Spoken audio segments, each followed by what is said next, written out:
মধ্যপ্রদেশে রাজস্থানে একাধিক শিশু মৃত্যুর ঘটনায় অভিযোগের আঙুল উঠেছে কাপ সিরাপের দিকে। আতঙ্ক ছড়িয়েছে গোটা দেশে। এই প্রেক্ষিতে আতঙ্ক আরও বাড়ালো central drugs standard control organisation বা সিডিএসকোর সাম্প্রতিক রিপোর্ট। ফের গুণগত মানের পরীক্ষায় ফেল করল ওষুধ। 34 রকমের ওষুধ নিম্নমানের বলে জানালো কেন্দ্রীয় ড্রাগ কন্ট্রোল। ফেল করা ওষুধের ব্যাচ নম্বর দিয়ে বিজ্ঞপ্তি জারি করেছে সিডিএসকো। নিম্নমানের ওষুধের তালিকায় রয়েছে অ্যান্টিবায়োটিক, গ্যাস্ট্রিকের ওষুধ, প্রেশারের ওষুধ, কৃমির ওষুধ, প্রসূতিদের জন্য প্রয়োজনীয় ইনজেকশন, ত্বকের জন্য ব্যবহারযোগ্য কোল্ড ক্রিম ও ভিটামিন ট্যাবলেট। এর মধ্যে অনেক ওষুধ প্যাকেট থেকে বের করার পরই গুঁড়ো হয়ে যাচ্ছে। অনেক ওষুধে রাসায়নিকের পরিমাণ সঠিক নয়। বহু অ্যান্টিবায়োটিকের নমুনায় দেখা গেছে যে পরিমাণ নির্দিষ্ট সামগ্রী থাকার কথা তা নেই। আমরা মনে করছি যে এই ওষুধটা কাজ করে না, কিন্তু ওষুধটা কাজ করছে না সেটা নয়, ওষুধটার কোয়ালিটি খারাপ বলে সেই অসুখটা সারছে না। সেখানে সমস্যাটা হচ্ছে পেশেন্টের ডিরেক্টলি এবং ডাক্তারের ইনডিরেক্টলি, কারণ ডাক্তারের ওপরে কনফিডেন্স কমে যাচ্ছে যে ডাক্তার আমাকে যে ওষুধ দিচ্ছে সেই ওষুধে কাজ হচ্ছে না, এবং ডাক্তারেরও একটা বিবেচনার মধ্যে একটা কনফিউশনাল স্টেট তৈরি হচ্ছে যে আমি যে ওষুধ দিচ্ছি তাতে তো আগে কাজ করেছে, তাহলে এখন কেন কাজ করছে না। সেপ্টেম্বর মাসে দেশের বিভিন্ন ল্যাবে এই ওষুধগুলি পরীক্ষা করা হয়। তারই প্রথম তালিকা বের করেছে কেন্দ্রীয় ড্রাগ কন্ট্রোল। ফেল করা ওষুধগুলির বেশিরভাগ গুজরাট, মধ্যপ্রদেশ, উত্তরাখণ্ড এবং হিমাচল প্রদেশে তৈরি। কেন্দ্রীয় ড্রাগ কন্ট্রোলের রিপোর্ট সামনে আসার পরই 34টি ব্যাচ নম্বরের ওষুধ বাজার থেকে প্রত্যাহারের নির্দেশ দিয়েছে রাজ্য ড্রাগ কন্ট্রোল। অ্যান্টিবায়োটিকের ক্ষেত্রে আরও এটা ভয়ঙ্কর, কেননা অ্যান্টিবায়োটিকটা যদি সময় মতো পরিমাণ মতো না থাকে, তাহলে যেটা হবে সেটা হচ্ছে যে অ্যান্টিবায়োটিকের জোরটা কমে যাবে। তাতে প্রথম রুগীর হয়তো খুব একটা কিছু হবে না, সে একটা 80% এফেক্টিভ বা 70% এফেক্টিভ অ্যান্টিবায়োটিক নিয়ে সে বেরিয়ে যাবে। কিন্তু তাতে ওই যেটা হয় আর কি, যে রেজিস্ট্যান্ট জীবাণু অনেক তৈরি হবে আর কি পরে, পুরো ডোজ যদি না দেওয়া হয়। এগুলো তাৎক্ষণিকভাবে অনেক সময় ধরা সম্ভব নাও হতে পারে। সেপ্টেম্বর মাসেও কেন্দ্রীয় ড্রাগ কন্ট্রোলের পরীক্ষায় ফেল করে 97টি ওষুধ। বিভিন্ন কোম্পানির ক্যাথেটার, স্যালাইন এবং তরল ওষুধ শরীরে প্রবেশ করানোর ইনফিউশন সেট সহ ফেল করে বিভিন্ন চিকিৎসা সরঞ্জামও। সম্প্রতি মধ্যপ্রদেশ ও রাজস্থানে বিষাক্ত কাপ সিরাপ খেয়ে বেশ কিছু শিশুর মৃত্যু হয়েছে বলে অভিযোগ। এই পরিস্থিতিতে নড়ে চড়ে বসে central drugs standard control organisation বা সিডিএসকো এবং রাজ্যের ডিরেক্টরেট অফ ড্রাগস কন্ট্রোল। শুধু কাপ সিরাপই নয়, যে কোনো তরল ওষুধের ক্ষেত্রে কেন্দ্রীয় ড্রাগ কন্ট্রোল নির্দেশ দিয়েছে এখন থেকে আইন মেনে সব সংস্থাকে ওষুধ প্রস্তুত করার আগে ব্যবহৃত কাঁচামালের গুণগত মান যাচাই করতে হবে।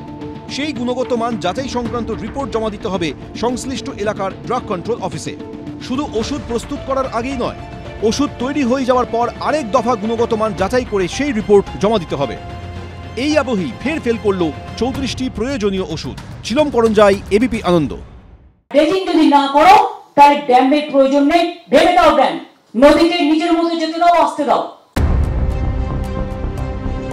দক্ষিণবঙ্গ থেকে উত্তরবঙ্গ বন্যা, প্লাবন, জলজমা নিয়ে আগেই মুখ্যমন্ত্রীর নিশানায় ছিল ভুটান, নিশানায় ছিল ডিভিসিও। এবার ড্রেজিং না করলে বাঁধ রাখার প্রয়োজনীয়তা নিয়ে প্রশ্ন তুলে দিলেন মুখ্যমন্ত্রী। কার্যত বাঁধ ভেঙে দেওয়ার পক্ষেই সওয়াল করলেন তিনি। I have seen the report of Meghnad Saha. It was his comment that there is no need for dam. গ্রীষ্মকালে আমি যদি জল চাই পাবো না, আর বর্ষাকালে তোমরা জল ছেড়ে দেবে আমাদের বাংলায়। তুমি ড্রেজিংটা তো কমসে কম করো, আর ড্রেজিং যদি না করো তাহলে ড্যামের প্রয়োজন নেই, ভেবে দাও ড্যাম, নদীকে নিজের মতো যেতে দাও, আসতে দাও। মুখ্যমন্ত্রীর এই মন্তব্যের যৌক্তিকতা নিয়ে পাল্টা প্রশ্ন তুলেছে বিরোধীরা। এটা ইউনূস সাহেবের ভাষা, বাংলাদেশের বিভিন্ন উগ্রপন্থীদের ভাষা।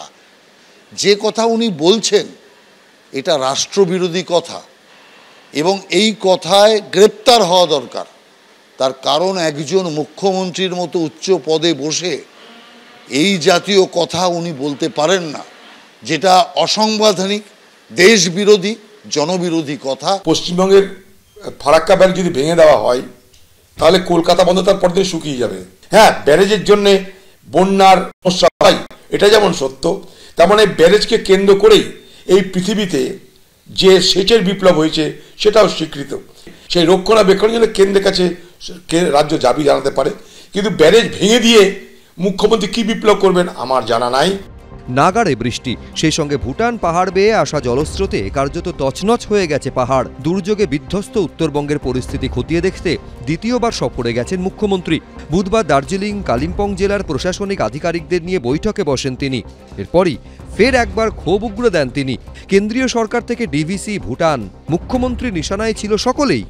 ভুটানের জল কমাতে হবে, যেই আমাদের দায়িত্বে যাক না কেন, আমি সিএসকে বলবো, তাকে বলতে হবে আমাদের সব ভেঙে গেছে, ওদেরও আমাদের হেল্প করতে হবে। ওদের বাঁধের জল যাতে আমাদের এখানে ঢুকে নর্থ বেঙ্গলকে ডোবাতে না পারে, তার জন্য একটা ওয়ে আউট বের করতে হবে। Why do we suffer for every time?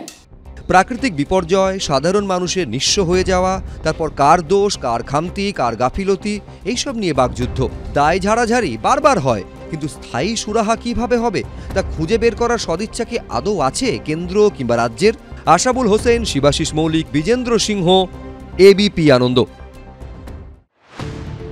মধ্যপ্রদেশে রাজস্থানে একাধিক শিশু মৃত্যুর ঘটনায় অভিযোগের আঙুল উঠেছে কাপ সিরাপের দিকে।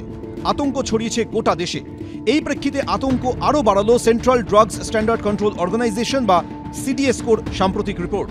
ফের গুণগত মানের পরীক্ষায় ফেল করল ওষুধ। 34 রকমের ওষুধ নিম্নমানের বলে জানালো কেন্দ্রীয় ড্রাগ কন্ট্রোল। ফেল করা ওষুধের ব্যাচ নম্বর দিয়ে বিজ্ঞপ্তি জারি করেছে সিডিএসকো। নিম্নমানের ওষুধের তালিকায় রয়েছে অ্যান্টিবায়োটিক, গ্যাস্ট্রিকের ওষুধ, প্রেশারের ওষুধ, কৃমির ওষুধ, প্রসূতিদের জন্য প্রয়োজনীয় ইনজেকশন, ত্বকের জন্য ব্যবহারযোগ্য কোল্ড ক্রিম ও ভিটামিন ট্যাবলেট। এর মধ্যে অনেক ওষুধ প্যাকেট থেকে বের করার পরই গুঁড়ো হয়ে যাচ্ছে। অনেক ওষুধে রাসায়নিকের পরিমাণ সঠিক নয়।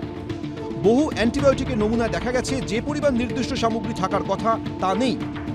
আমরা মনে করছি যে এই ওষুধটা কাজ করে না, কিন্তু ওষুধটা কাজ করছে না সেটা নয়, ওষুধটার কোয়ালিটি খারাপ বলে সেই অসুখটা সারছে না।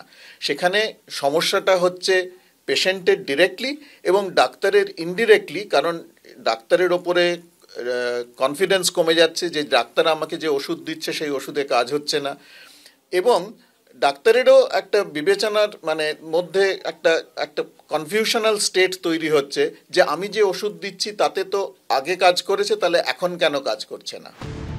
সেপ্টেম্বর মাসে দেশের বিভিন্ন ল্যাবে এই ওষুধগুলি পরীক্ষা করা হয়। তারই প্রথম তালিকা বের করেছে কেন্দ্রীয় ড্রাগ কন্ট্রোল। ফেল করা ওষুধগুলির বেশিরভাগ গুজরাট, মধ্যপ্রদেশ, উত্তরাখণ্ড এবং হিমাচল প্রদেশে তৈরি। কেন্দ্রীয় ড্রাগ কন্ট্রোলের রিপোর্ট সামনে আসার পরই 34টি ব্যাচ নম্বরের ওষুধ বাজার থেকে প্রত্যাহারের নির্দেশ দিয়েছে রাজ্য ড্রাগ কন্ট্রোল। অ্যান্টিবায়োটিকের ক্ষেত্রে আরও এটা ভয়ঙ্কর, কেননা অ্যান্টিবায়োটিকটা যদি সময় মতো পরিমাণ মতো না থাকে, তাহলে যেটা হবে সেটা হচ্ছে যে অ্যান্টিবায়োটিকের জোরটা কমে যাবে। তাতে প্রথম রুগীর হয়তো খুব একটা কিছু হবে না, সে একটা 80% এফেক্টিভ বা 70% এফেক্টিভ অ্যান্টিবায়োটিক নিয়ে সে বেরিয়ে যাবে। কিন্তু তাতে ওই যেটা হয় আর কি, যে রেজিস্ট্যান্ট জীবাণু অনেক তৈরি হবে আর কি পরে, পুরো ডোজ যদি না দেওয়া হয়। এগুলো তাৎক্ষণিকভাবে তো অনেক সময় ধরা সম্ভব নাও হতে পারে। সেপ্টেম্বর মাসেও কেন্দ্রীয় ড্রাগ কন্ট্রোলে পরীক্ষায় ফেল করে 97টি ওষুধ। বিভিন্ন কোম্পানির ক্যাথেটার, স্যালাইন এবং তরল ওষুধ শরীরে প্রবেশ করানোর ইনফিউশন সেট সহ ফেল করে বিভিন্ন চিকিৎসা সরঞ্জামও। ছিলম করঞ্জাই, এবিপি আনন্দ।